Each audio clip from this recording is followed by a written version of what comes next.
Krásné odpoledne, dobrý den. Moje jméno je Petr Táborský a chtěl bych vás jménem Ústavu chemie přivítat na dnešní přednášce.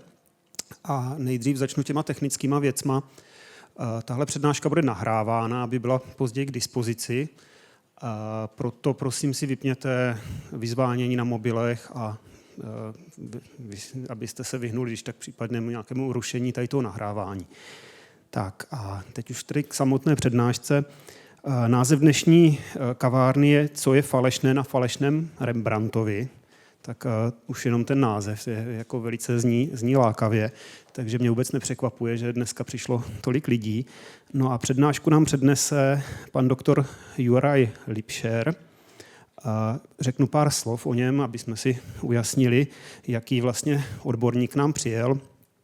Pan doktor Lipšer absolvoval gymnázium v Bratislavě, ale následně emigroval a ocitl se ve Švýcarsku, kde studoval chemii na Univerzitat Zurich, kde promoval ve fyzikální chemii. Po ukončení studií potom působil 32 let jako učitel chemie na gymnáziu ve švýcarském Bádenu.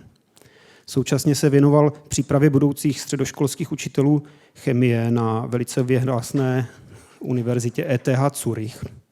Podílel se na organizaci výuky chemie ve Švýcarsku v rámci Švýcarské komise pro chemii a následně pracoval jako vědecký pracovník na katedře didaktiky a vzdělávání na ETH v Curychu.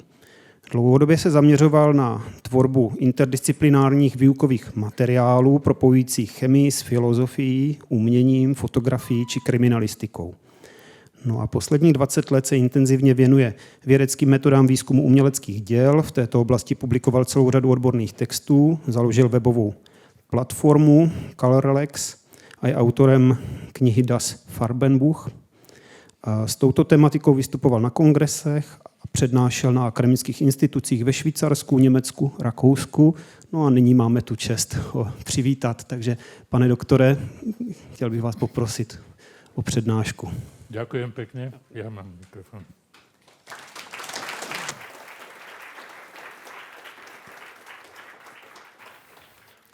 A ďakujem pekne za to mimoriadne prijatie a som šílený rád, že som v Brne. Ja som raz v živote som túto prednášku robil v Bratislave, ale ináč to je premiéra a hlavne je premiéra pre mňa v češtine. Ja som tu ako prezentáciu som urobil v češtine, ale samozrejme hovoriť budem po slovensky. A keby ste náhodou nerozumeli niečomu, tak sa opýtajte, lebo ja som narodený v Prahe, ja mám český pas, náhodou. A až keď mi bolo 2 roky, tak sme sa presťahovali do Bratislavy, to znamená, moja materinská reč bola kedysi čeština.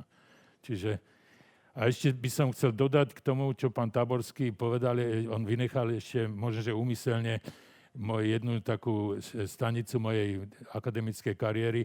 Ja som ešte absolvoval tanečný kurz v Parku kultúry a oddychu Juliusa Fučíka v Bratislave.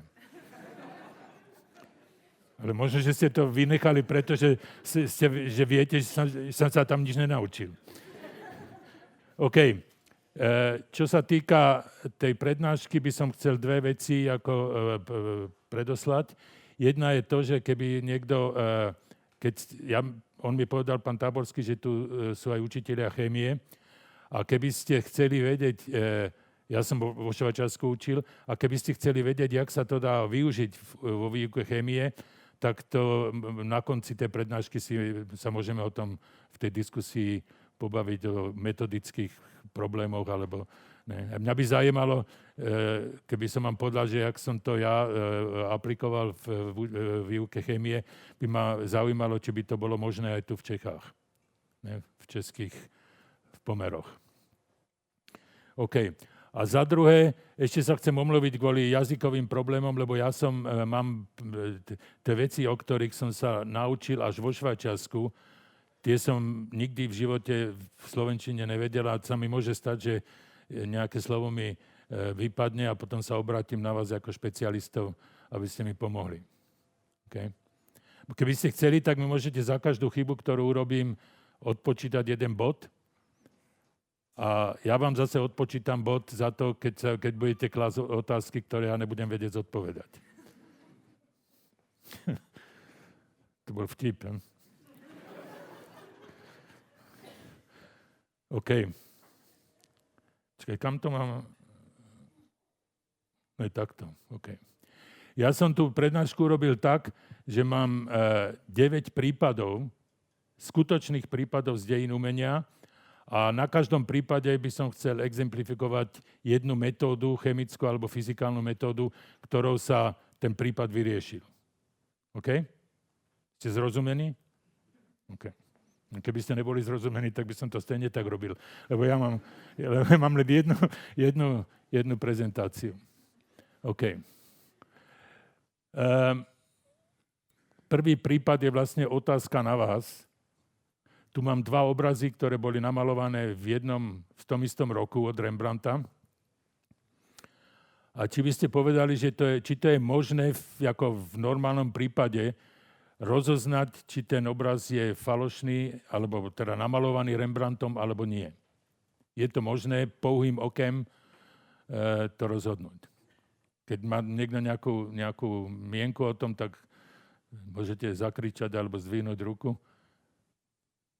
Je to možné alebo nie? Jo? Čo to znamená? Když ste znalec, OK. Ale, jo?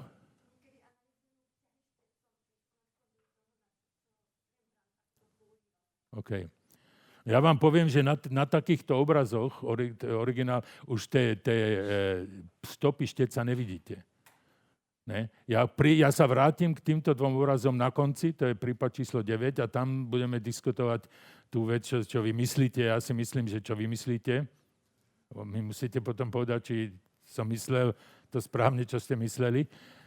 Ale ako voľným okom sa tie ťahy toho šteca rozoznať nedajú.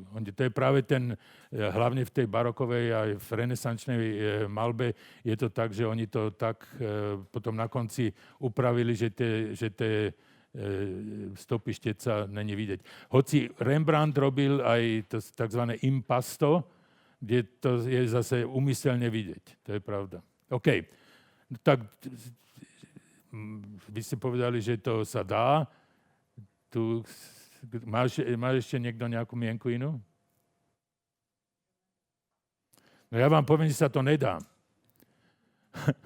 To sa nedá, alebo len z tých najzriedkavejších prípadoch, keď je naozaj človek znalec, tak a to povedzme špatne sfalšované, to sa dá také podozrenie, ale normálne sa to nedá.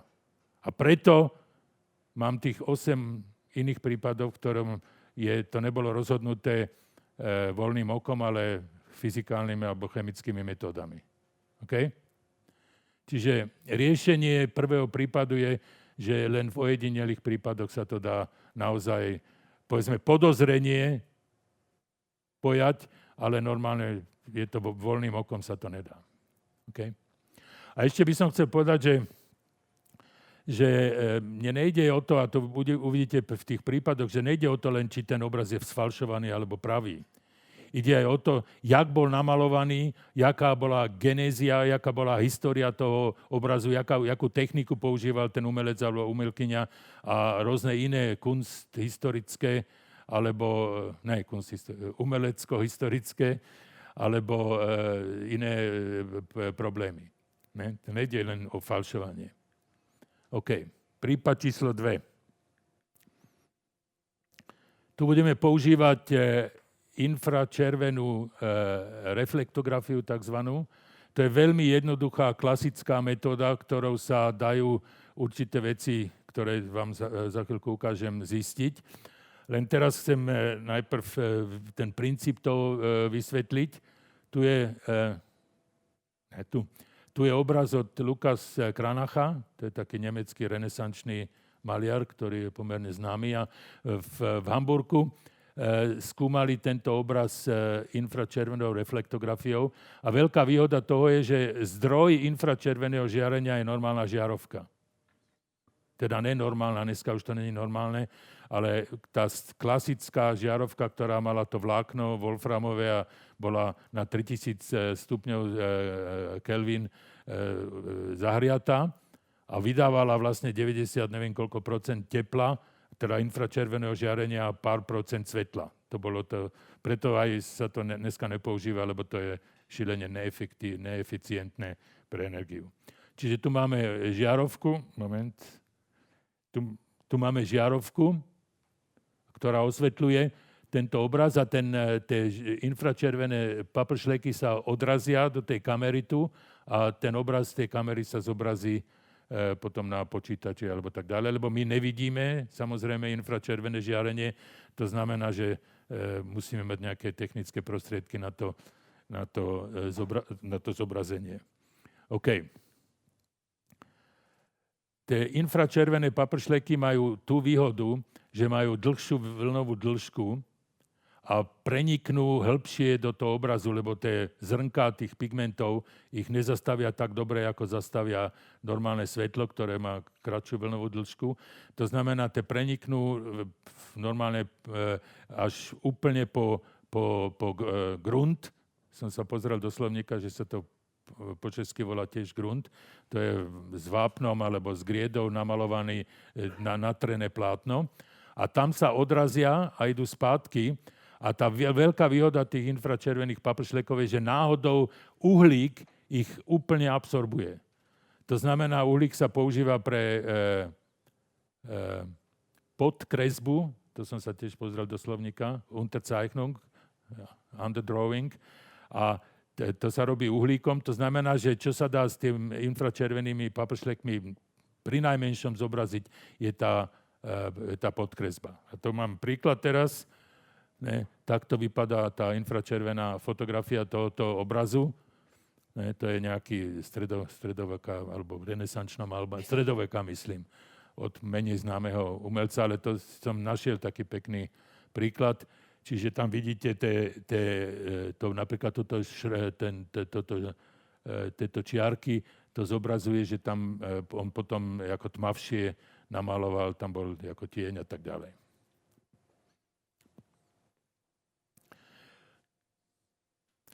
Prípad číslo 2 je vlastne tento obraz.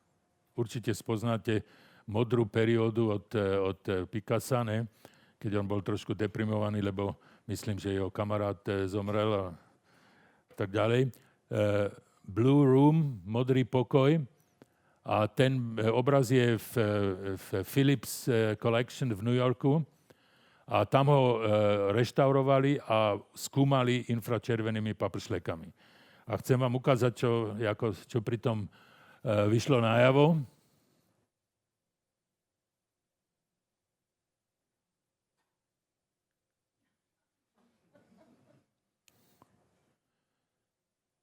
Čo to znamená?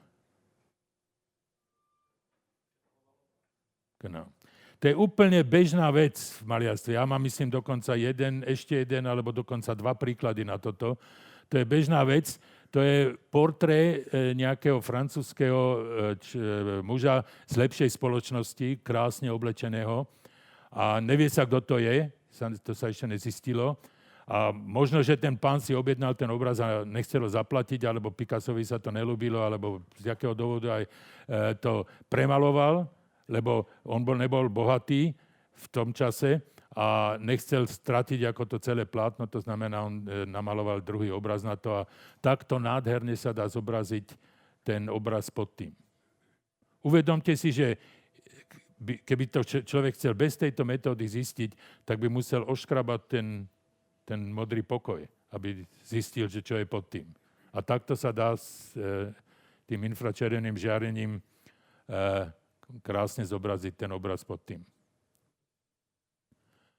OK?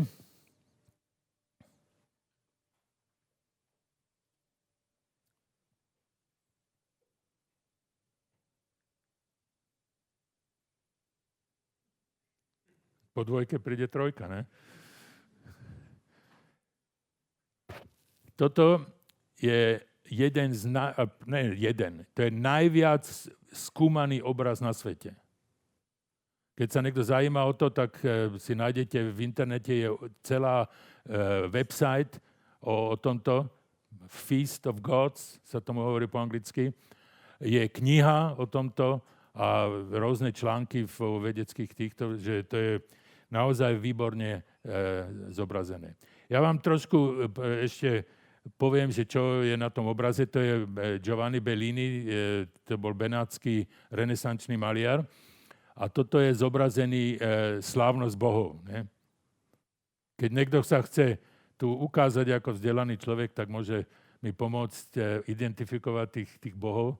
Tento napríklad, viete, kto to je? Ono to je trošku klamlivé, lebo on normálne, toto je zobrazené ako decko. To je Bacchus, boh vína, a toto je ako decko, no to není moc obvyklé. Toto je Silenius, to bol jeho učiteľ a sprievodca, vždycky, keď bol Bacchus opitý, tak ho vždycky postavil na nohy a tak ďalej. Toto je Merkur s tým nočníkom na hlave, to je boh obchodu a cestovania. Toto je Silvanus, boh lesov.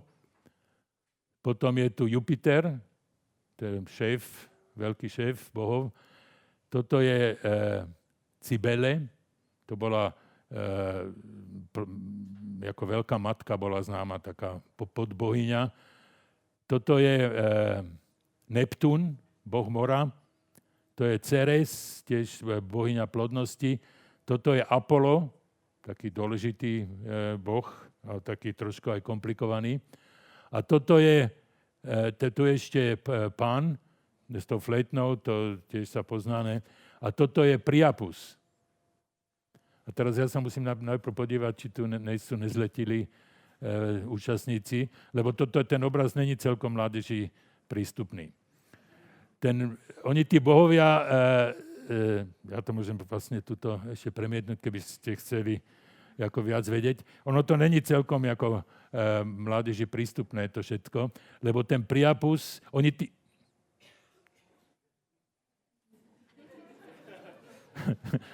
tak najprv poprosíme tých nezletilých.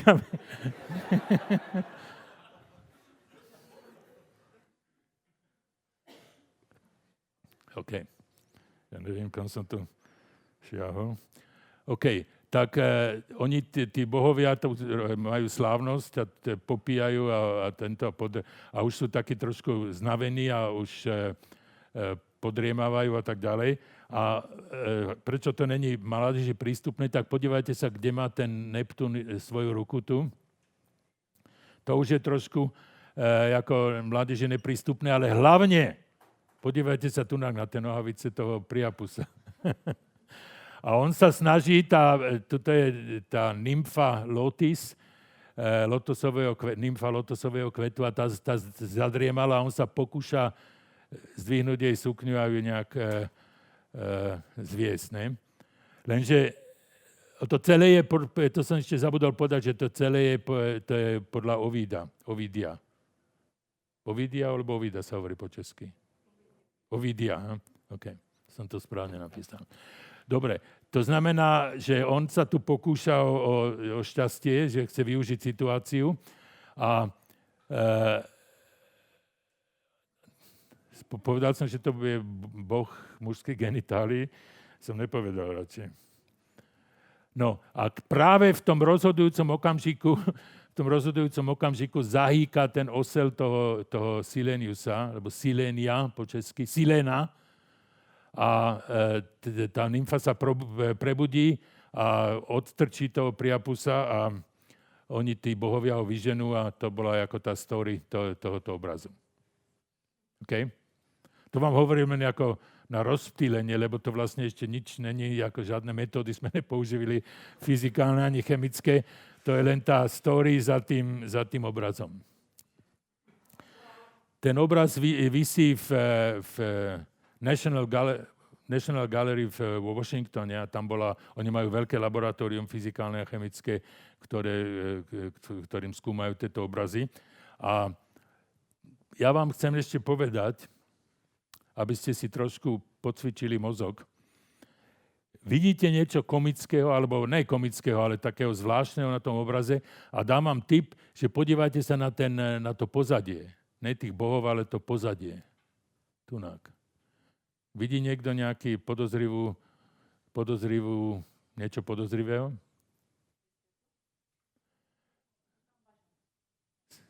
Bažant, výborne. Ja sa k tomu bažantovi ešte vrátim. Ten bažant, tam musíme ešte k tomu sa vyjadriť. Ale ešte niečo takého výraznejšieho, ako bažant. Prosím? No svetlo... Koľko máme času?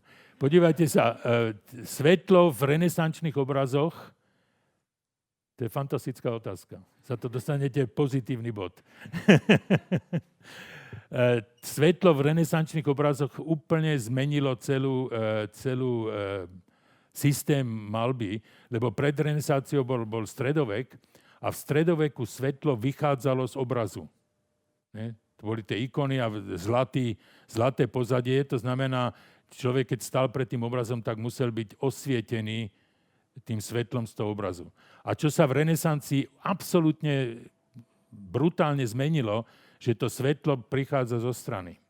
A zobraz jednak dáva plasticitu tomu obrazu a jednak tiene dáva a tak ďalej. To znamená, tá realističnosť tých obrazov sa šílene zvýšila v renesancii.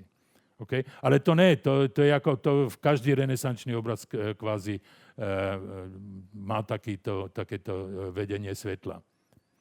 Podívajte sa na tie stromy tu a na tie stromy tu.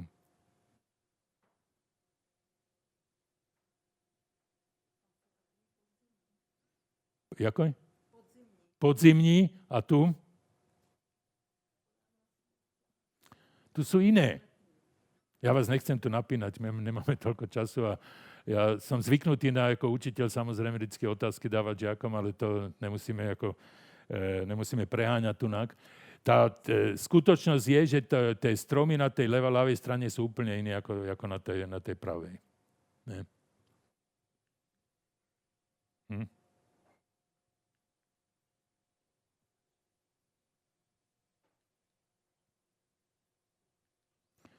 To mi zase nejak vyplo.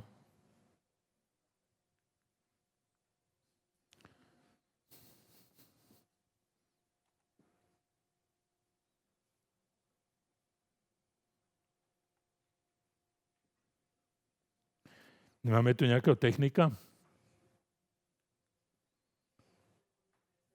Ja nejsem technik, je tam nejaký zamrznutí. Aha. No.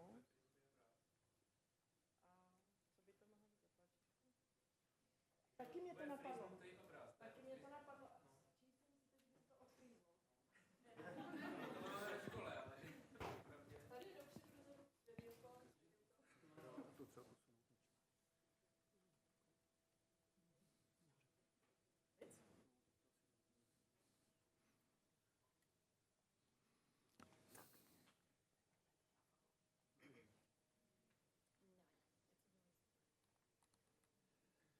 On nereaguje vôbec.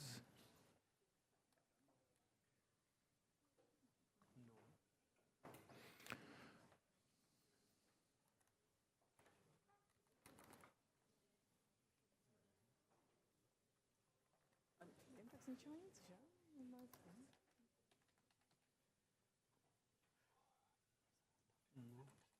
Mám zavolat techniky.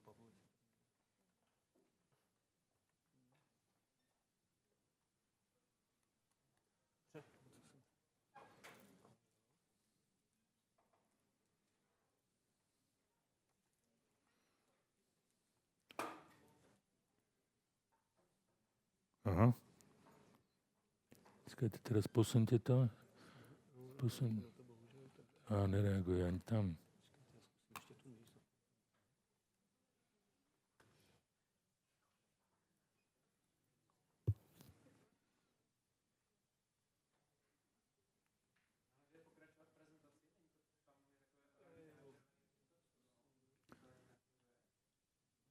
Pokračovanie. On nereaguje.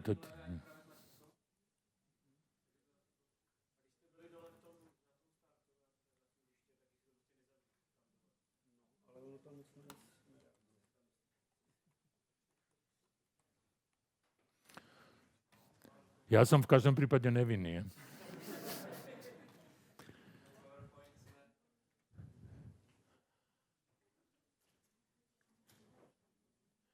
Ešte mohli by sme skúsiť naštartovať znova počítač, ne?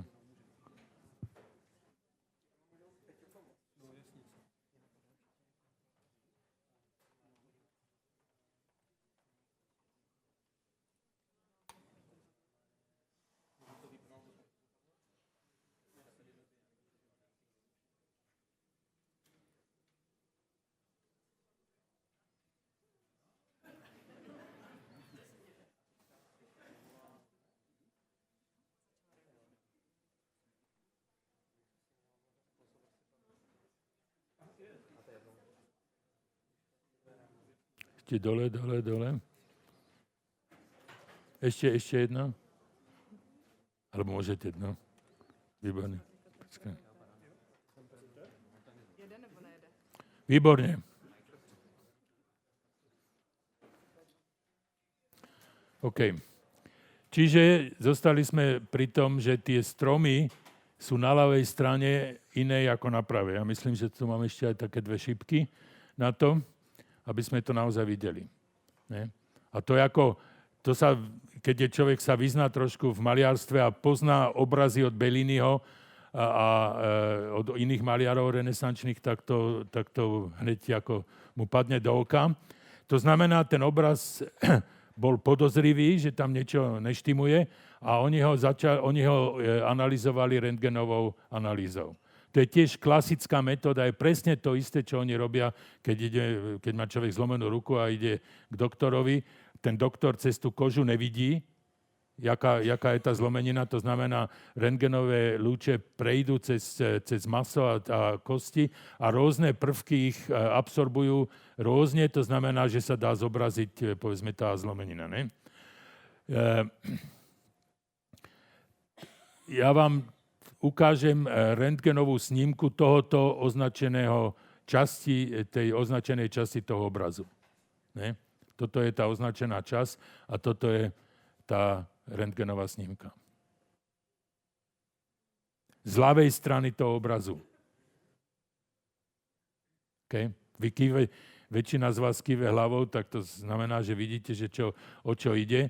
To znamená, že pôvodne boli na ľavej strane tie stromy namalované presne tak, ako na tej pravej strane.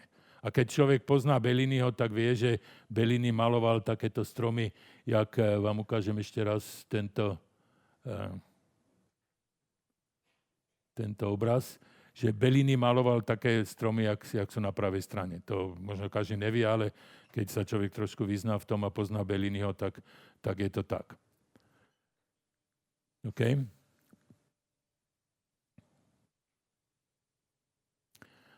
Oni urobili najprv rekonštrukciu toho obrazu, jak to asi vypadalo s tými stromami podľa tej rentgenovej snímky. A vidíte, že tí bohovia sú úplne tí sami, tam nebolo zmenené nič, ale tu na tej pravej strane tam je veľká zmena. A teraz vám musím povedať to pozadie tej celej histórie, lebo to je veľmi zaujímavá historická skutočnosť, ktorá bola našťastie aj trošku dokumentovaná. Ten obraz bol malovaný pre vojvodu z Ferrari. Alfonso d'Este sa volal. Jeho druhá žena bola Lucrezia Borgia.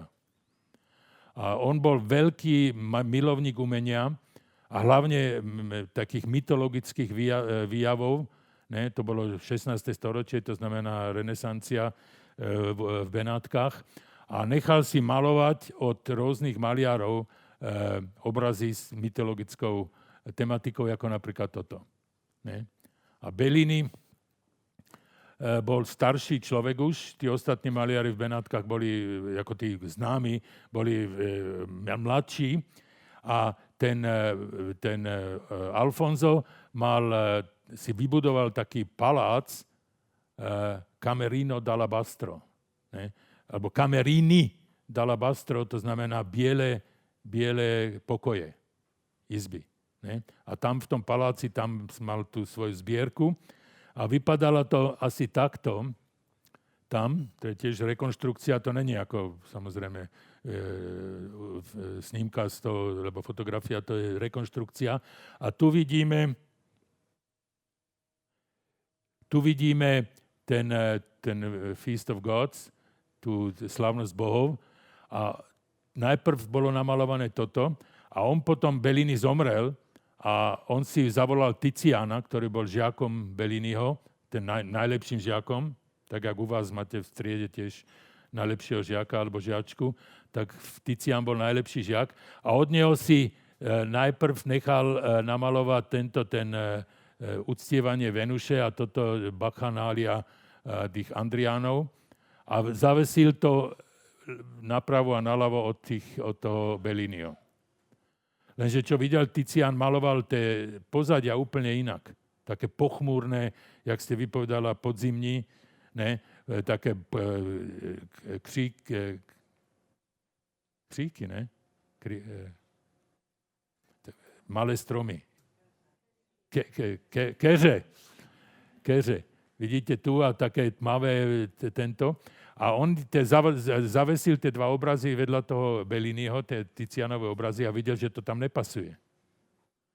A predstavte si tú brutalitu a tú absolútne barbarstvo, že on zavolal Bellini už bol mŕtvý, zavolal Tiziana a nechal si premalovať ten čas toho pozadia. To je tá story za tým obrazom.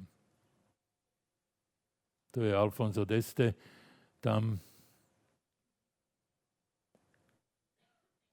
Ešte tiež mládeže neprístupné. Tá rentgenová analýza ukázala ešte niečo iného. Vidíte tie košele týchto nymf boli úplne hore na začiatku.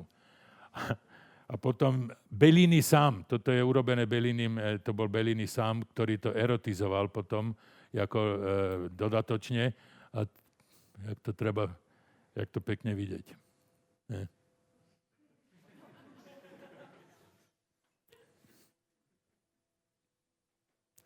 A teraz, ja nechcem to teraz ako vrácať spátky všetko, ale kto povedal o tom bažantovi tam?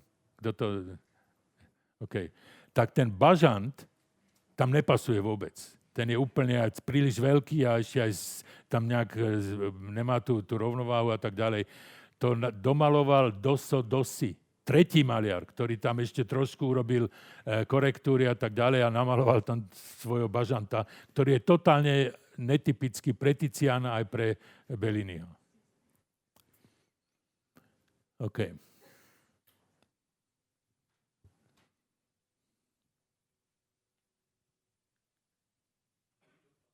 Jo.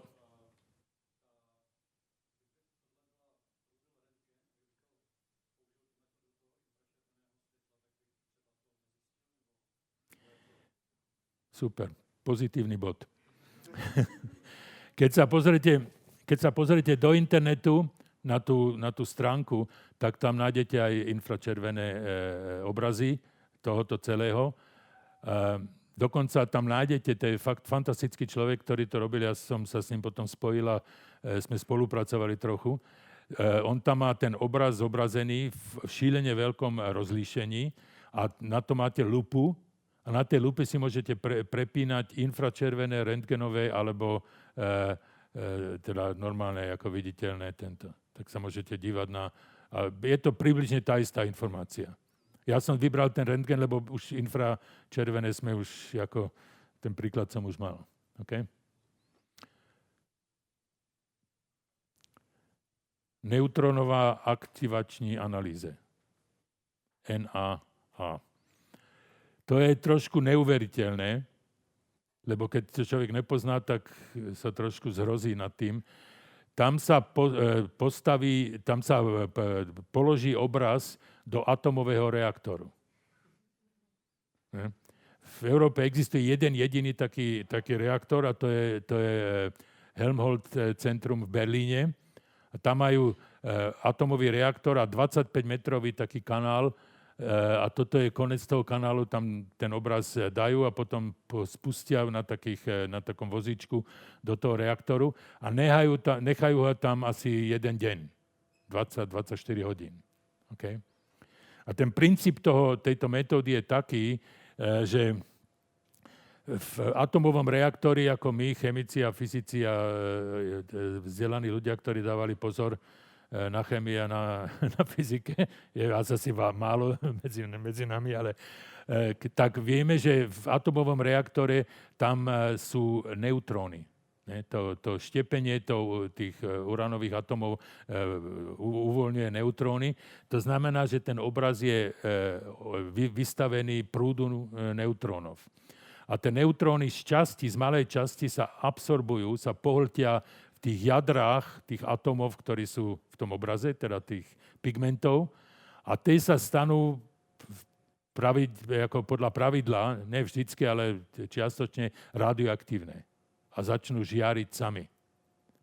A potom sa ten obraz vybere a na to sa dajú filmy na ten obraz a tie filmy, tie rentgenové, tie radioaktívne lúče, teda alfa, beta alebo gamma lúče, tie čiernia ten film. A tá veľká výhoda je to nasledovné. To je pre mňa je to fantastické. Ja túto fóliu normálne nedávam, lebo to je trošku ako také vedecké, ale tu sme všetci špecialisti, ne?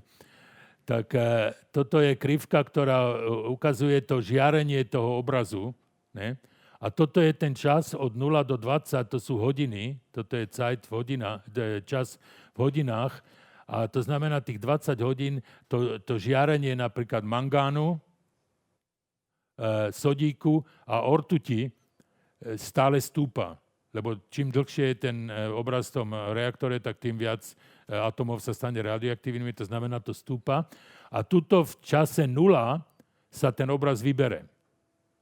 A teraz tá veľká výhoda tejto metódy je to, že tie radioaktívne elementy, tie prvky, ktoré sú ako sa stanú radioaktívne, žiaria rôzne silne a hlavne rôzne dlho. To je poločas rozpadu. To znamená, ten mangán je silné žiarenie, ale po krátkom čase, po 10-15 hodinách, to sa na nulu to ide. Okay? A povedzme sodík, ten tak stredne silne žiari, ale o mnoho dlhšie. A ortuť úplne slabo žiari, ale fakticky týždne. Ne? To znamená, čo oni urobia? Oni dajú jeden film na to, na jednu hodinu, vidíte tu a tam sa zachytí žiarenie len mangánu. A keď človek sa vyzná trošku v chémii a v chémii tých pigmentov, tak vie, že mangán je fakticky, hlavne v tých starších obrazoch, len súčasťou umbra, toho pigmentu umbra. Ne? Po česky sa hovorí tiež umbra, ne? OK. A potom sa dá druhý film sem a ten zachytí vlastne hlavne to žiarenie toho sodíku.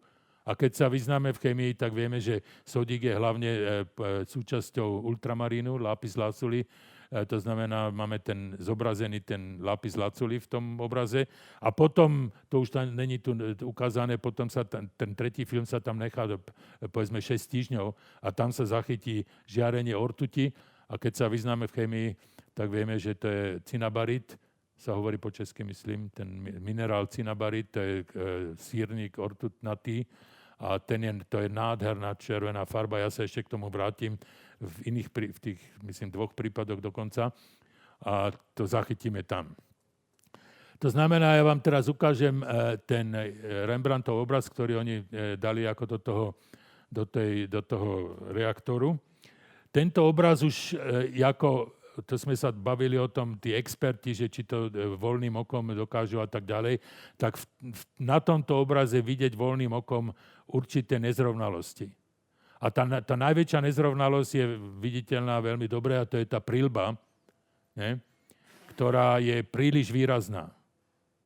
Príliš lesklá, príliš výrazná. To u Rembrandta normálne není. Tak, okay? To znamená, že oni mali podozrenie, ne? Že to tam niečo neštimuje. A teraz urobili tú analýzu, neutrón aktivačná analýza, neutronovou aktivačnou analýzou. A toto je jeden z tých filmov, ktoré dostali. A teraz sa vám tiež chcem opýtať, ale tu vám musím dať tip, lebo to je šílenie, není to dobre vidieť. Je to taká maličkosť. Pozrite sa do tváre tohoto vojaka, hlavne do tejto oblasti. Kto tam vidí niečo?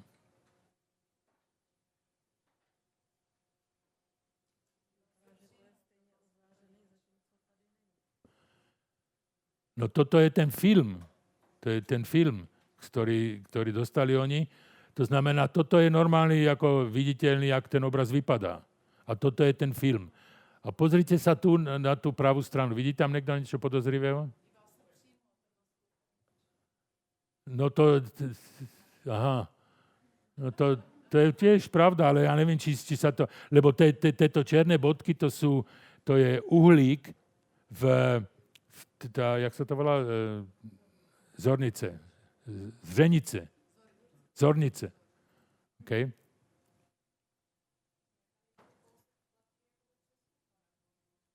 OK? Ne. To by, keby tam boli brýle, to by bolo fajn, to by sa hneď všetko bolo jasné. Ne, je to úplne málo to je vidieť. Málo to je vidieť, fakt. Druhý, ne obličej, ale druhý oko. Vidíte? On má dve oči. Hovorím, skoro to není vidieť, no.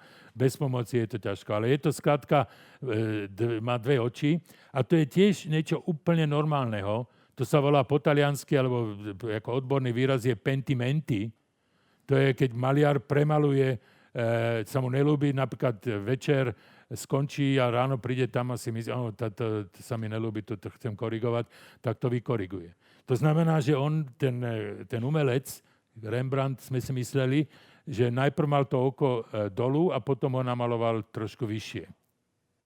OK? A to bol druhý, ako, jak sa povie hint po česky? Hinweis. Ne.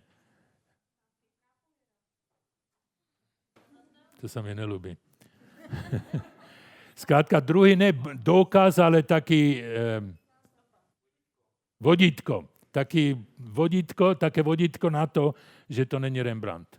Lebo Rembrandt takéto pentimenty nikdy nerobil.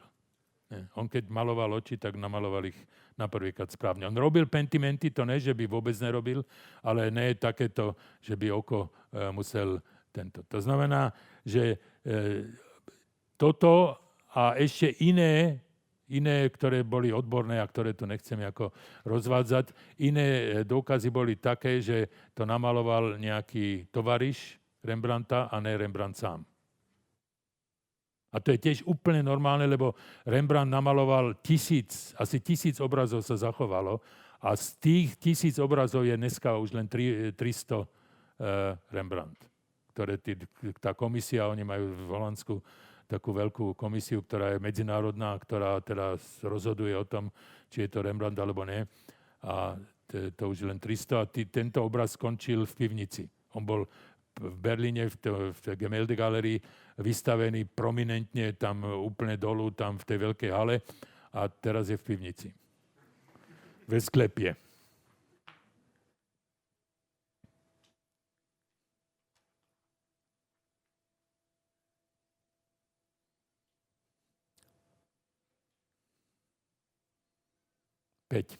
Máme ich 9, to znamená. Okay.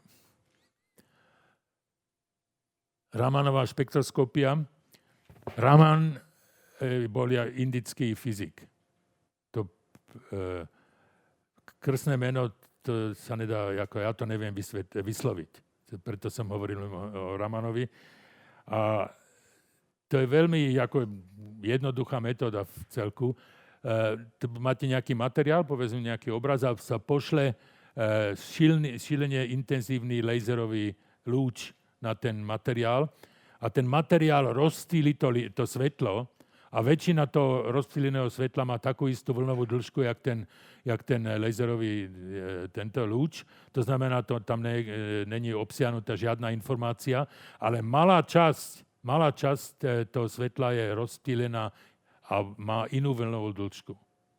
Keď sa niekto zaujíma o tie detaily, tak môže sa potom nakoniec, to je Stokes a anti-Stokes posunutie. Ne? A tieto posunuté lúče, posunuté vlnové dĺžky, to obsahuje informáciu o tej látke, ktorá bola ožiarená. To znamená, tá Ramanová spektroskopia sa používa na identifikáciu pigmentov. A veľká výhoda je to, že sa to dá miniaturizovať, to znamená, to vypadá ako revolver. Ne? A sa to dá zobrať aj do terénu a napríklad fresko malby alebo nástenné malby staré antické sa s tým dajú skúmať, že sa ten obraz nemusí doniesť do laboratória, ale naopak. Okay? Tak sa podívame, jakým spôsobom sa inteligentne to dalo aplikovať. Toto je ako príklad, to sú tie Ramanové spektrá. Ne, to je intenzita tých rozptýlených lúčov a to je ten priebeh podľa vlnovej dĺžky fakticky, alebo myslím kmitočeta to volá po česky, ne, tá obrátená vlnová dĺžka. Ne. A to sú 3 modré pigmenty, ktoré fakticky sa opticky nedajú rozlíšiť. Ne, tuto ako čisté pigmenty možno trošku áno, ale keď sú namalované, tak to nikto nerozlíši, to sa nedá. Ale tieto Ramanové spektra sa silne odlišujú, to znamená, je to veľmi pohodlná metóda na identifikáciu pigmentov. Dovolte, aby som vám predstavil Madame Clapison od Renoira. To je v Art Institute of Chicago a tiež bolo to veľmi podrobne to reštaurovali a pritom to aj analyzovali. A ja vám ukážem, to je zase ako úloha pre vás. Toto je ten Ramanov spektrometer, ktorý je trošku väčší, to je taká väčšia, ale fakticky toto je len vlastne tá mašina, ktorá sa dá ešte miniaturizovať. Ne? A teraz mi povedzte, či niečo nevidíte takého podstatného na tom výreze toho obrazu. A hlavne sa koncentrujte na okraje.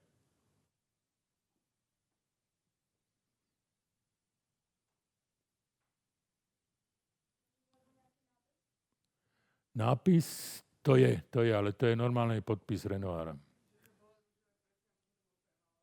Prosím? Kde to bolo ružové alebo červené? Kde bolo presne to vidíte správne, ale kde to je presne ružové?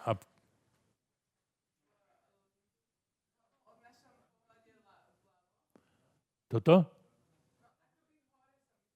Hej. To je presne to. Ne? A to, keď človek sa trošku ako vyzná v reštaurácii obrazov, to vie hneď, koľko bylo. Ne? Vy kývete hlavou? Presne tak. Ne? Ono je to tak, že toto oni odstránili rám a táto časť toho obrazu bola pod tým rámom. To znamená, prečo je tá časť, ktorá bola pod rámom, červená a ten zbytok není červený. A hneď ste identifikovali, vy ste tam, to je vyblednutý pigment. A ktorý bol chránený pred svetlom, tým rámom, to znamená, tam nevybledol. OK? To znamená, že ten obraz musel obsahovať tento pigment, ktorý bol zničený. To je tiež úplne normálna vec. Dneska sú konferencie, vedecké konferencie, na ktorých príde medzinárodné, na ktorých príde 150 špecialistov a špecialistiek, ktorí diskutujú, jak zachrániť obrazy hlavne Van Gogha alebo Matissa, ktorí používali, sa nevyznali, alebo skrátka nemali dosť peňazí, alebo čo, používali pigmenty, ktoré neboli štabilné.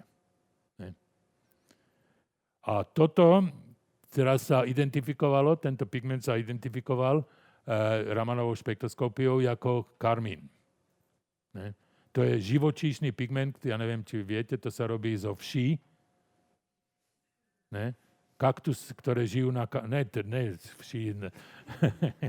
To by bolo dobre. Moje dcery, ja mám 2 dcery, a keď boli v detskej školke, tak vždycky tak raz za mesiac sme kupovali v drogérii takéto sírové mydlo. OK, ne, to sú vši, špeciálne vši, ktoré sú pestované na kaktusoch, buď v Južnej Amerike, alebo v Poľsku a povedzme v Nemecku a tak. A z toho sa vyrába nádherná červená farba, červený pigment, ktorý bol donedávna používaný na farbenie činžána napríklad, alebo ženských rúžov. OK, zo vší. Mšice. OK. Mšice. No, tak to je dobrý bod pre pána Táborského. OK. To znamená, čo oni urobili. Ne? Toto je tá základná informácia. Čo oni urobili, bolo, že chemici a chemičky ovládajú tú reakciu, ktorá je zodpovedná za blednutie toho karmínu. To znamená, karmín sa zničí svetlom, ale vznikne iná látka, nejaký produkt. Ne? A tento produkt má Ramanové spektrum a tento produkt oni po celom obraze dokázali a zistili i jeho koncentráciu. Ne? To je mieřenie koncentrácie tých produktov rozkladu. Ne? A dneska je to fantastické, lebo dneska existujú fantastické digitálne zobrazovacie metódy, ktoré pochádzajú vlastne z medicíny. Tam je šílené množstvo peňazí, tam sú miliardy a miliardy dolárov a jenov a euro a neviem čo. A tento výskum obrazov profituje z toho. Ne? To znamená, oni môžu povedať, OK, počítač, tam, kde je tá koncentrácia tých rozkladových produktov veľká, tak tam namaluj karminovú červenú moc a kde je málo a tak ďalej a tak ďalej. A tak sa dá tento obraz tak zobraziť, ako vypadal v čase 83, keď ho Renoir maloval. Ne?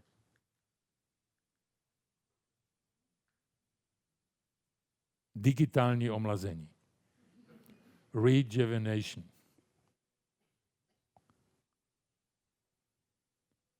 Oni, čo urobili v Chicagu, oni to nepremalovali, samozrejme. Ten obraz nebol reštaurovaný týmto spôsobom. Ale urobili výstavu len o tomto obraze, o reštaurovaní tohoto obrazu a vytlačili ho v takej istej veľkosti, jak je tento obraz a vystavili obidva vedľa seba. Ne? Bolo asi pred 3 alebo 4 rokmi, alebo 5 možno vystavené. Okay? A vidí ešte niekto, ešte na tomto sa dá ešte niečo ukázať. Vidí niečo zvláštneho na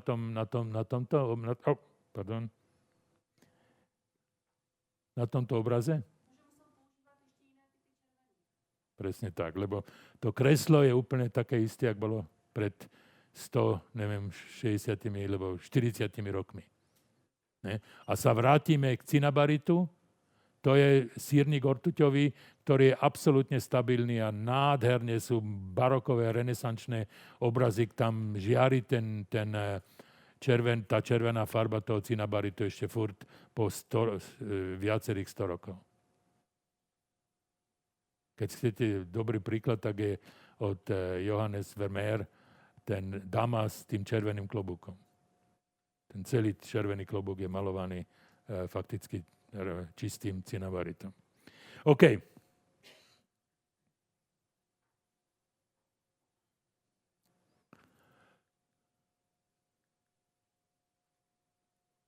Ďalší Renoir.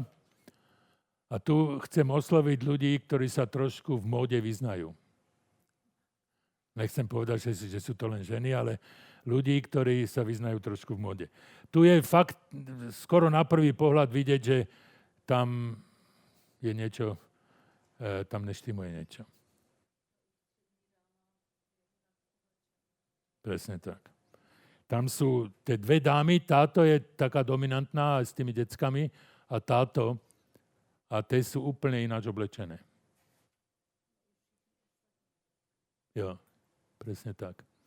A to, Renoir je ako impresionista, to znamená, vtedy už boli noviny a tlač a o týchto ľuďoch sa vie o mnoho viac, ako povedzme o Bellinim alebo o Tizianovi. Tak on sa vie, že Renoir bol sám člen parížskej dobrej spoločnosti a keď on namaloval obraz na jeseň 1880, tak tí ľudia boli oblečení podľa módy jesene, podzimu 1880 a ne zimy alebo dokonca jara 81. To znamená, on bol veľmi si vedomý a používal to ako výrazový prostriedok. Ne? To znamená, v tomto obraze máme, to je fakticky ako dva obrazy. Ne? Máme dve časti. Toto je jedna časť, ktorá je malovaná klasicky, impresionisticky a táto časť je trochu iná. Okay? Takže sa vedelo, že tam niečo zaujímavé za tým väzí a použili tú najklasickejšiu metódu a to je chemická analýza pigmentov. To je trošku brutálne. Tie všetky ostatné metódy, ktoré sme doteraz diskutovali, boli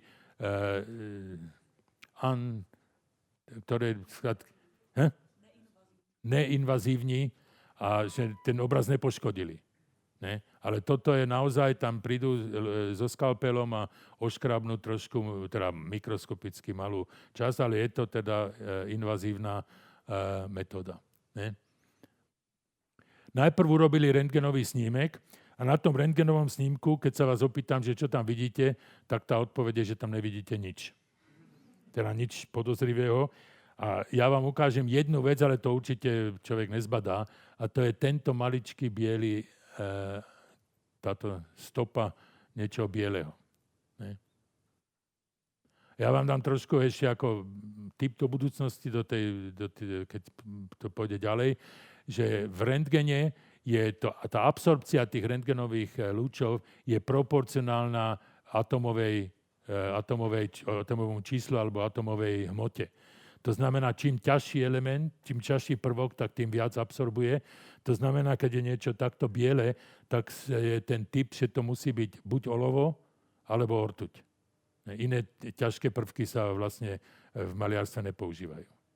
Olovo, olovená bieloba a ešte, povedzme, ten chromová žltá a cinabarit. OK? Ale to, skrátka, tam není nič skoro vidieť a preto oni sa neuspokojili s týmto a urobili chemickú analýzu pigmentov.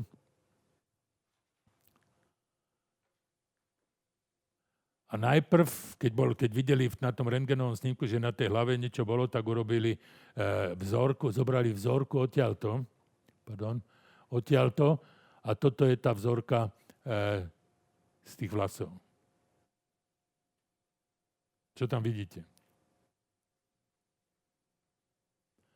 Toto je tá vrchná vrstva. Čo vidíme? To isté, čo tu, hnedé vlasy. Ne? Ale to není tá horná vrstva. Toto je horná vrstva, ale to není posledná vrstva. Ne? Hnedé vlasy. A potom je tlustá červená vrstva. A keď má nejaká dáma na hlave červenú farbu, tak je klobúk je to najbližšia predpoklad.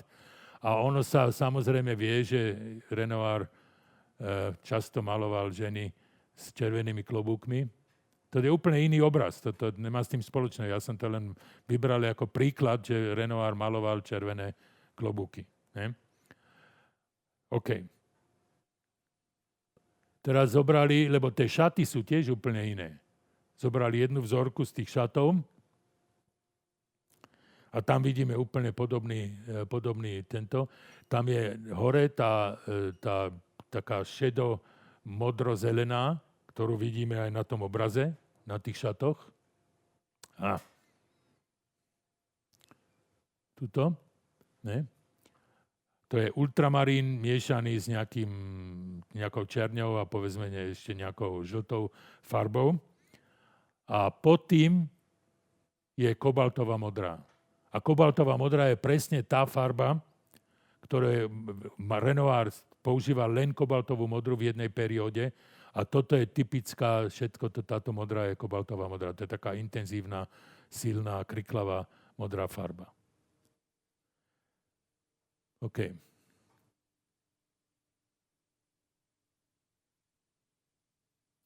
Teraz vám poviem tú historku za tým, lebo hovorím o Renoirovi, sa vie, jeho život je pomerne známy.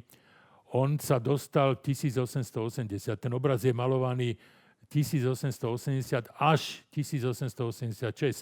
To už není celkom ako, normálne sa nemaluje obraz 6 rokov. Ne? To znamená, on sa dostal do krízy 1880 okolo 81 a začalo sa mu ten čistý impresionizmus a Renoir bol ten najhorší z nich. Ne? V Amerike sú ľudia, som čítal publikácie, ktorí nenávidia Renoira, lebo to je presládle. Ne? To je, pozrite sa na tie decka, to je too much. Ne? A on to sám zbadal a dostal sa do krízy a vrátil sa k tomu obrazu, že na začiatku bol celý ten obraz namalovaný kobaltovou modrou a tá dáma vľavo vypadala takisto a mala tie isté šaty a podľa tej istej módy, ako tá dáma a s tými deckami vpravo. A potom sa ako zmenil svoj pohľad na umenie a za prvé iná móda a za druhé on sa vrátil a začal sa zaoberať s jeho predchodcom. To bolo 1800, skoro 90, ne? A Dominique Anger, ktorý bol neorealista, ktorý svojho času asi ja mám vlastne obraz, ja vám to ukážem tuto. Ne? 1845 bol namalovaný tento obraz, to znamená 50 rokov, lebo ne 50, no 40 rokov predtým. A ten bol neorealista a bojoval proti romantikom a snažil sa ako ten realizmus ako zachovať a Renoir sa vrátil ako k štúdiu toho Anger a namaloval niečo takého skoro podobného ako ten Anger. To znamená, sa pozná ako z osobných dokumentov a z dopisov sa to dalo rekonštruovať, že prečo to vlastne takto urobil. Prečo tento obraz má vlastne dve časti. Keby ste ho chceli vidieť, tak to je v Londýne v National Gallery, ale informujte sa veľmi dobre, lebo ten obraz patrí polovične National Gallery v Londýne a polovične National Irish Gallery of Art v Dubline. A ja, keď som tam bol posledne, tak som hneď utekal, že kde sú tie deštníky, tie paraply. A mi povedali, no musíte 3 roky počkať, lebo oni sa striedajú, myslím, v 6-ročnom turnuse. 6 rokov je to v Dubline a 6 rokov v Londýne. OK.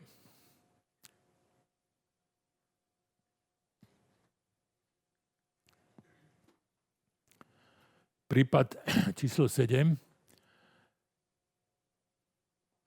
Rentgenová fluorescencia. Sa dostávame do trošku komplikovanejších vecí. My sme už rentgen použili na to, aby sme presvietili tie obrazy. To znamená, vy máte obraz, tu je rentgenová lampa, to sa presvietí a tu je nejaký film alebo nejaká kamera a tu sa zisťuje, čo je. Toto je fluorescencia. Fluorescencia je ako sekundárne žiarenie. To znamená, veľmi silná rentgenová lampa sa použije a tá urobí, tu som to ako zobrazil, čo ten silný rentgenový lúč dokáže je vyraziť elektróny z tých najnižších hladín. Ne? Chemici vedia K hladina, ne? A ako náhle sa to vyrazí von, tak tam ostane diera a tie elektróny z tých vyšších hladín spadnú dolu a vyžiaria pritom rentgenové žiarenie. A toto sekundárne rentgenové žiarenie sa potom merá. A to je samozrejme charakteristické pre každý prvok, lebo tie hladiny sú u každého prvku úplne iné. Ne? Vypadá to asi takto. Toto sú tie energie, alebo vlnové dĺžky, ako chcete, pri rôznych prvkoch. Ne? Dega, to je v Austrálii. To bol veľký škandál, lebo oni kúpili Degasa v Melbourne, v tej galerii prvého a sa šílene začali s tým chváliť, ale tí znalci vedeli, že to je normálny, toto je fuš, sa to volá po nemecky. Jak sa to... Ne, falešné, ne, to ne. To ne, ale to bol taká, jak sa volá, ako zmetek, no. Sfušovaný obraz. Keď sa podívate podrobne na to, tak vidíte, že ten obraz bol premalovaný, ale príliš riedkou farbou, že ten spodný obraz ešte presvitá tunák. To na prvý pohľad sa to nevidí, ale na druhý pohľad sa to vidí a oni potom urobili rentgenový snímok a infračervený snímok a tam je to trošičku vidieť. Ne? Keď si predstavíte, toto je obrátenie, tuto a tuto, ne? Ale moc toho teda tam na tom klasickom snímku není vidieť. Ale vidí sa, že tam niečo pod tým je. A to sa v Austrálii majú dobrú takú anlage na tú rentgenovú fluorescenciu a používali ne rentgenovú lampu ako zdroj toho intenzívneho rentgenového žiarenia, ale urýchlovač častíc, synchrotrón. Predstavte, to je niekoľko 100 metrov, povedzme, alebo dokonca vo Švajčiarsku ten CERN je niekoľko kilometrov, myslím 40 kilometrov alebo koľko. A to sa použije ako rentgenová lampa. A ten obraz sa zavesí ako na konci, kde sú tie častice urýchlené a vytvoria tie rentgenové papršleky. A potom sa s detektorom sa merá to spätné žiarenie. Takto to vypadá ešte lepšie. Ten detektor je nastavený na určitú energiu, určitú vlnovú dĺžku, určitého prvku a potom ten podklad, ten obraz sa potom, ako v televízii, furt posunuje tam a tam, že dostanete normálny obraz pri každej tej vlnovej dĺžky, obraz tej fluorescencii celého obrazu. To je veľmi drahé je to. Ten urýchlovač, to stojí peniaze. Ne? A toto sú tie obrazy, ktoré ako získali to. Niečo podobné, jak tie filmy, ktoré získajú pri tej neutrónnej aktivácii. Ne? A tu sa podívame teda, jak to vypadá. A toto je zväčšený toto. Ne? A to sú tie rôzne prvky, to máte vápnik, obraz vápniku. A tam, kde je to svetlé, tak tam je moc vápniku a kde je to tmavé, tak je tam málo vápniku. Tu je chróm, mangán, železo, kobalt, nikel, meď, zinok, arzén, bárium a ortuť. Okay? A teraz musí človek vedieť, že ktoré prvky v ktorých pigmentoch sú obsiahnuté. A zinok je jediný pigment, to sa vie, to je zinková beloba.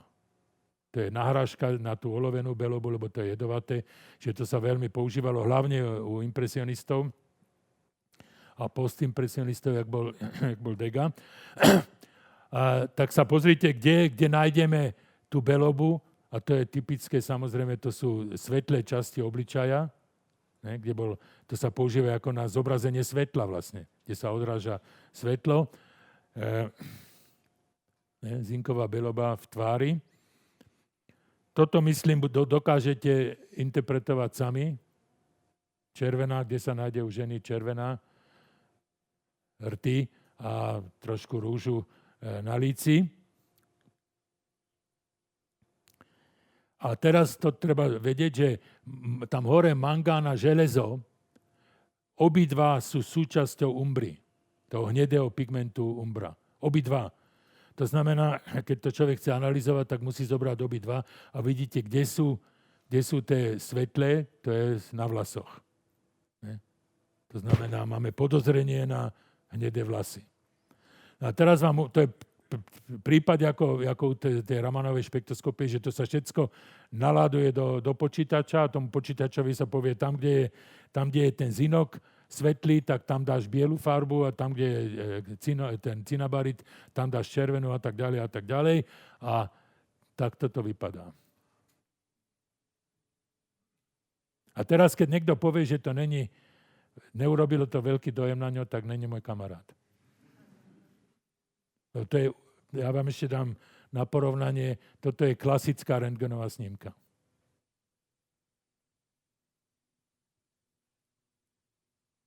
Takto sa dneska dá zobraziť obraz pod obrazom. Ja?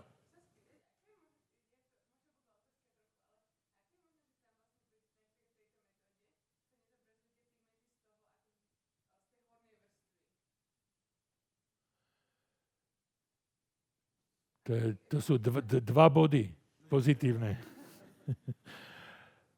Zobrazujú sa. Ne? Toto je optimovaná situácia, že oni keď vidia, že napríklad na tej hornej vrstve je nejaký pigment z nejakého prvku, ktorý je odlišný od tej dolnej vrstvy, tak to odčítajú to.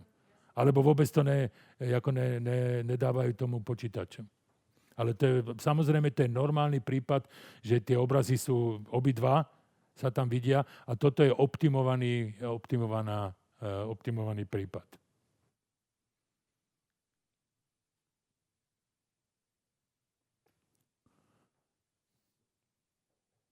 OK, musíme sa ponáhľať, ne?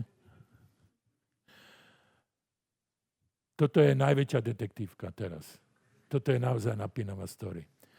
Tento detektívka má 2 akty. Prvý akt, asi 1933 pred vojnou, sa zistí, že jeden obchodník s umením, ktorý sa volá Han van Mechelen, začne rozširovať povesti o tom, že sa našiel nový Vermeer.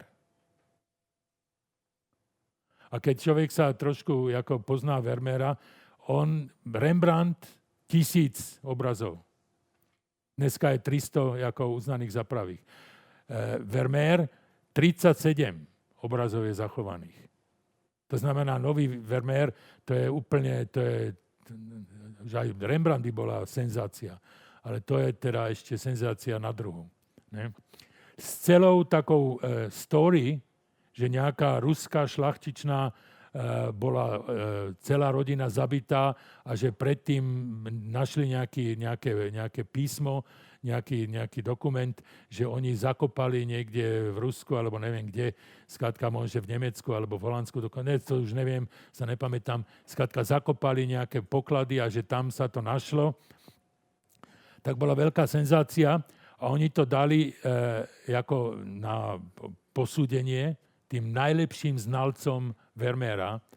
To jeden sa volal, ten najväčší znalec bol Abraham Bredius.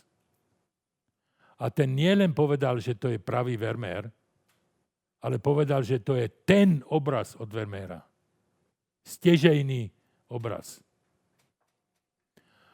Ten obraz sa dostal na trh a jeden Američan to chcel kúpiť, nejaký americký milionár, miliardér z Texasu, tak holandská vláda vypísala súbor, že urobia zbierku, celý holandský národ dával peniaze na to, aby ten obraz sa nedostal do Ameriky. Aby zostal v Holandsku.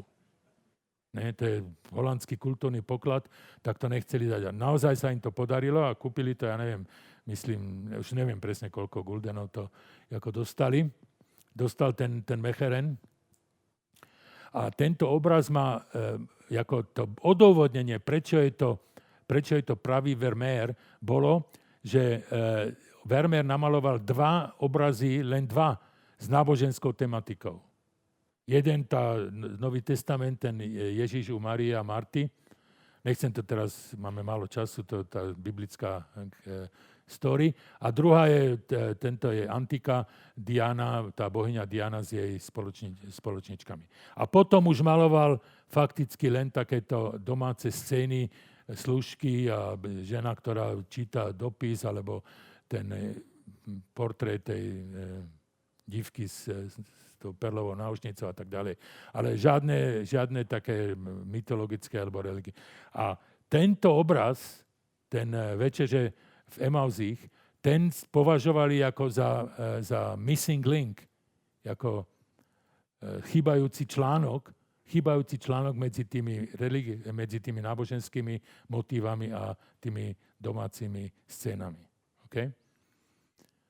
Tu vidíte v Rotterdame, v tom Boijmans muzeu, ten hlavný reštaurátor a ten direktor, jak si pochvalujú a už sa tešia, že to dostali.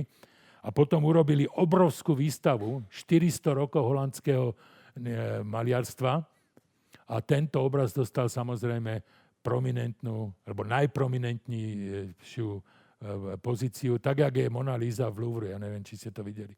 Tam je ten zlatý, tento a to a to. A sa tam človek stejne nedostane, lebo je toľko ľudí predtým. Tak, OK. Toto je prvý akt pred vojnou. Potom príde druhá svetová vojna.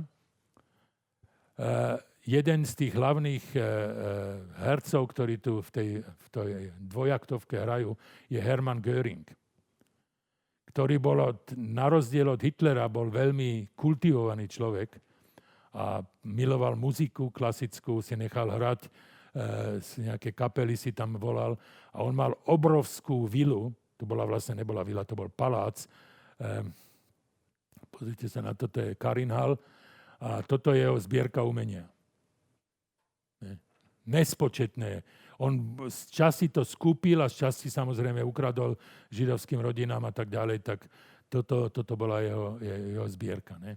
A po skončení vojny ten Karinhal bol ako obsadený spojeneckými vojskami a oni museli odkomandovať asi 100 ľudí, ktorí to všetko katalogizovali a skúmali a vracali to tým pôvodným majiteľom a tak ďalej a tak ďalej. A našli tam účtenky od toho Han van Mecherena, že predal Göringovi obrazy od holandských majstrov, nelen Vermeera, ale aj iných. No tak oni zavolali okamžite do Amsterdamu. Mecheren bol zavretý hneď. A by skončil tam vtedy v 45. roku sa oni s tými kolaboratérmi ako nemazlili. To bol vojenský súd a hneď ke zdi. Ne? No a ten Mecheren bol vo väzení a zabúchal na dvere jedného večera a povedal, že nech mu donesú papier a tušku. Tak mu donesli papier a tušku a on, neviem koľko hárkov tohoto, urobil priznanie, že všetky tie obrazy, ktoré mu dávali za vinu, že predal tomu Göringovi, a ešte iné obrazy, že on to sfalšoval, ale to vôbec nebolo pravé a tak ďalej a tak ďalej. Tým sa obratom ruky stal hrdinom holandského národu, že okabátil, rozumiete okabátiť? Okabátil Göringa a nacistov a teda dostal potom mám myslím fotku, tu je v súdnej sieni a dostal nejak rok väzenia a ešte ich ako s nimi vybabral, lebo za 2 mesiace zomrel. Takže si neodsedel si ani ten rok. Ale pikantná vec bola tá, že všetci tí znalci na čele s tým Brediusom povedali, že áno, tie ostatné Vermeery, ktoré tam napísal, to sú všetko falšované, ale tá večere v Emauzích není. Že on naozaj pravý obraz a on použil tento pravý obraz, ktorý mal u seba, aby vedel, jak má falšovať tie iné obrazy. Ne? A on bol naozaj teda majster padelateľ. Ne? No, to je noviny, v internete máte si môžete ten meno Mecheren, a to máte. On dokonca urobili v Holandsku nedávno výstavu jeho falšovaných vecí. Ne? OK. Ale teraz išlo o to, že naozaj dokázať, že či to je v práve alebo není. Ne? A na to použili fyzici, to je fyzikálna táto izotopovú analýzu. A to je ako taká šťastná náhoda, že tá bieloba olovená, ktorá je fakticky v každom obraze, až po 20. storočie, lebo to je biela farba a to sa používa na všetko. A napríklad tuto je v tom obraze, alebo tu, alebo aj v tých tvárach a tak ďalej. A tá bieloba olovená má chemický vzorec, to je zásaditý zmes uhličitanu olovnatého a zásaditého uhličitanu olovnatého. A to sa vie, že prírodné olovo obsahuje radioaktívny izotop, olovo 210, ktorý má veľmi krátky, teda relatívne krátky poločas rozpadu 22,6 rokov. Ne? A teraz sa vie, že to olovo, to radioaktívne, to tam nebolo od začiatku, ale to vzniká radioaktívnym rozpadom uránu a rádia. To znamená, to vzniká furt v jednom kuse a v jednom kuse sa to rozpadáva. To znamená, každá prirodzená olovená ruda obsahuje určitú koncentráciu toho olova radioaktívneho. No a keď sa vyrába tá bieloba olovená, tak to je chemický proces a tým sa ten urán a to rádium oddelí, ne? Lebo oni z toho extrahujú olovo a potom to spracovajú ďalej. To znamená, že tým sa spustia tie atomové hodiny, lebo žiadny ten radioaktívny izotop nemôže vzniknúť, lebo tam už není urán a rádium. To znamená, že sa ale rozpadáva a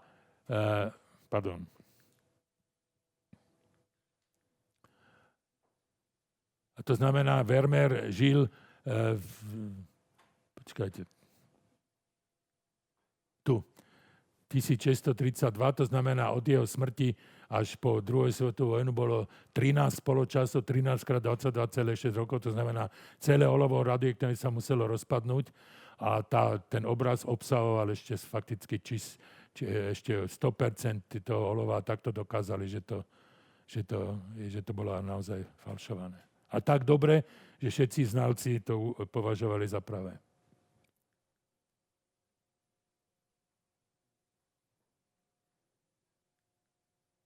Konec filma. Prípad číslo 9 sa vrátime k týmto dvom obrazom od Rembrandta. A tieto dva obrazy boli, to je 2023. Tak nikto, aby sa sťažoval, môžete sa sťažovať, že som blbú prednášku robil a ne, že nejaké zastaralé veci, to je úplne nová vec.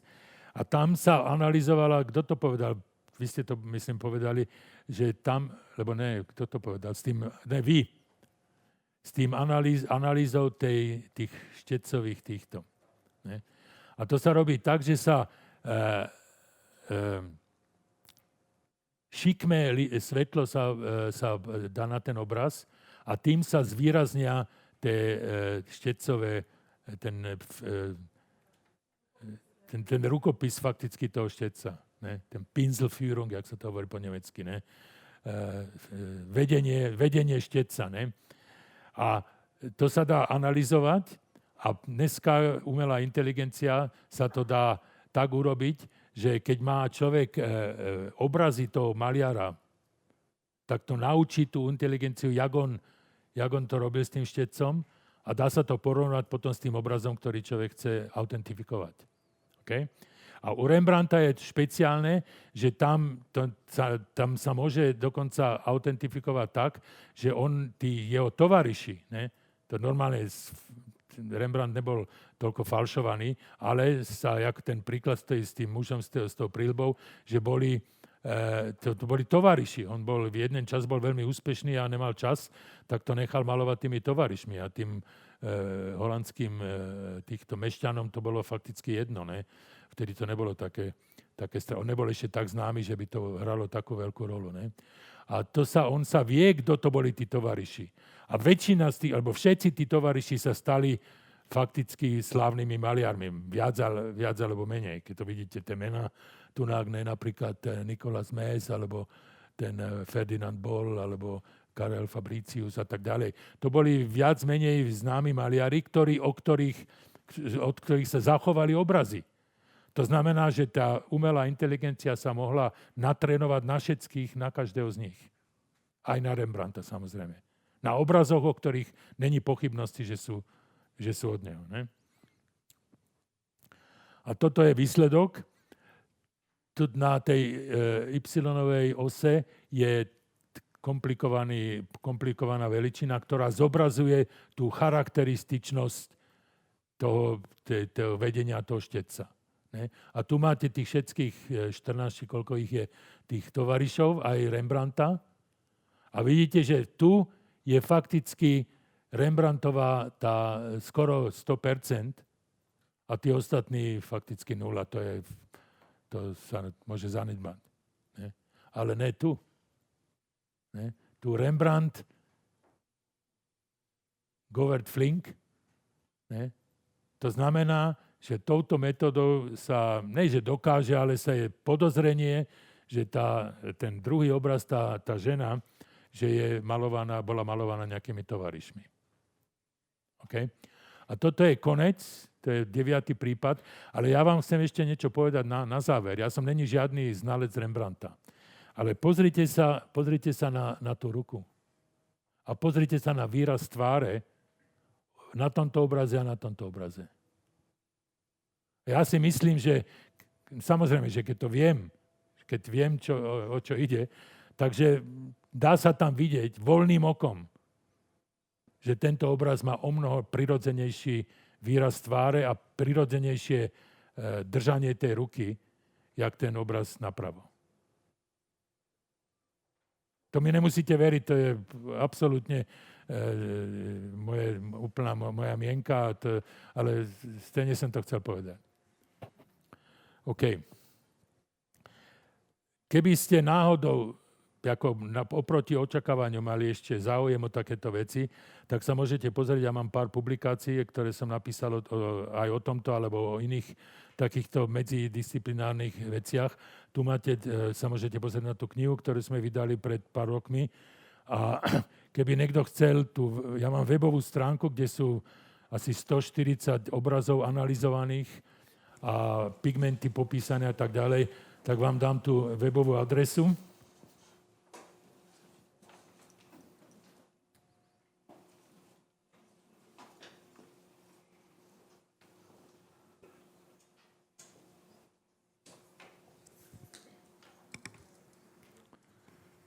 Tak sa môžete na Colorlex.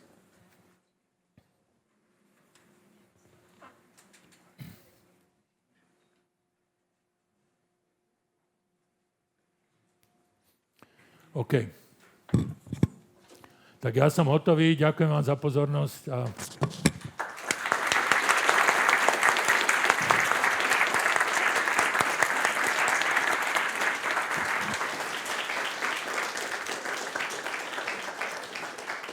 Pane doktore, strašně moc děkujeme za úžasnou přednášku. Já bych teďka ještě toho využil a pokud někdo z vás má nějaké dotazy, tak ještě otvírám diskuzi.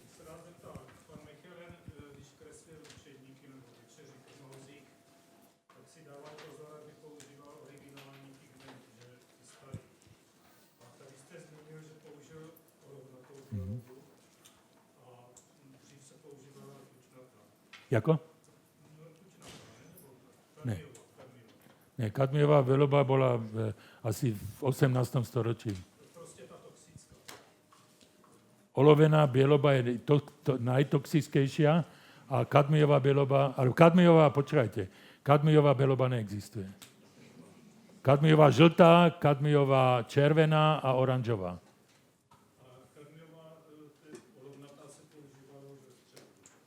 Od antiky.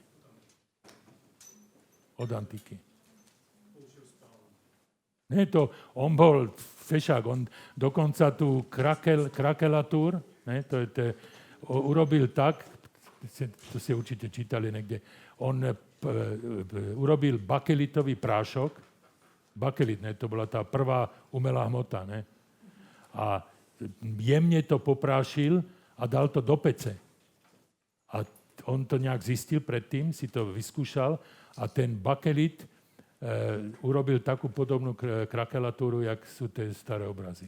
A samozrejme, to som sa nezmenil o tom, že samozrejme, že použil len pigmenty, ktoré boli v baroku známe. Napríklad, jak tú bielobôlovenu. Lebo existuje cinková beloba, tá bola objavená v 19. storočí, titánová beloba, to, čo je v tom Tipexe, to je 20. storočie. To znamená, všetky tie ostatné bieloby, ktoré sa bežne používajú dneska, boli objavené o mnoho neskoršie. Ale on bol fešák, on bol... Dobře, tak ještě když tak prostor pro jeden dotaz, já jenom řeknu, co bude následovat. Já ještě předám slovo paní proděkance Švandové, aby ještě řekla pár slov tady pro učitele, ale ještě máme stále, když tak prostor pro nějaký dotaz, takže jestli ještě někdo se chcete na něco zeptat. Tak.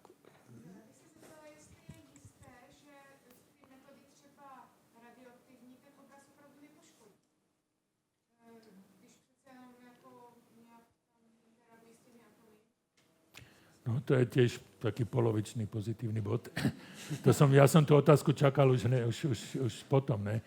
Ono je to tak, že tá radioaktivita je šílene slabá a tie filmy sa samozrejme musia dlho tam na tom nechať, na tom obraze a potom černia ten film až po pár hodinách. To znamená, tá radioaktivita je slabá a to nepoškodí.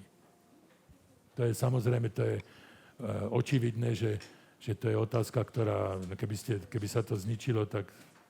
No ale třeba není každé poškození jako jedna první pohled, že?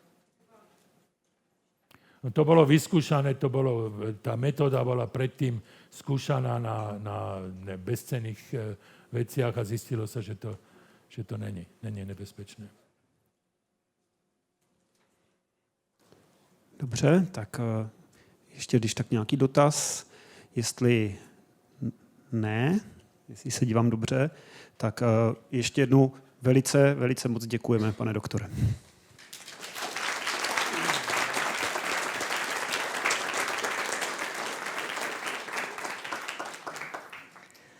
Tak a já už bych chtěla také jenom na závěr poděkovat za oddělení didaktiky chemie, které pan doktor oslovil se svojí přednáškou, že vám jsme opravdu velmi vděční, že jste zavítal přes Brno a přednesl jste dnešní výstup.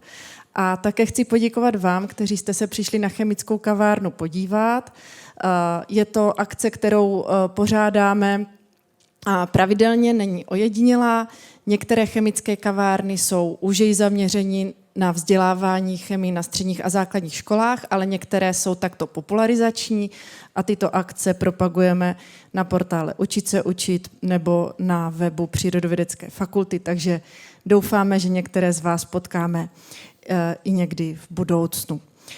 Úplně nejbližší akce, která se ale týká pouze učitelů chemie, bude kurz 3D tisku pro učitele chemie 4. června a potom 12. září setkání učitelů chemie. Takže pokud ještě mezi námi jsou někteří učitelé, tak si můžete zapsat tato data. Já vám všem děkuji za vaši pozornost, za vaše dotazy a pokud ještě nějaké dotazy máte a neodvážili jste se je říci veřejně, tak věřím, že možná ještě chvilku tady vepředu pan doktor zůstane a můžete přijít za námi. Takže mějte se pěkně a děkujeme.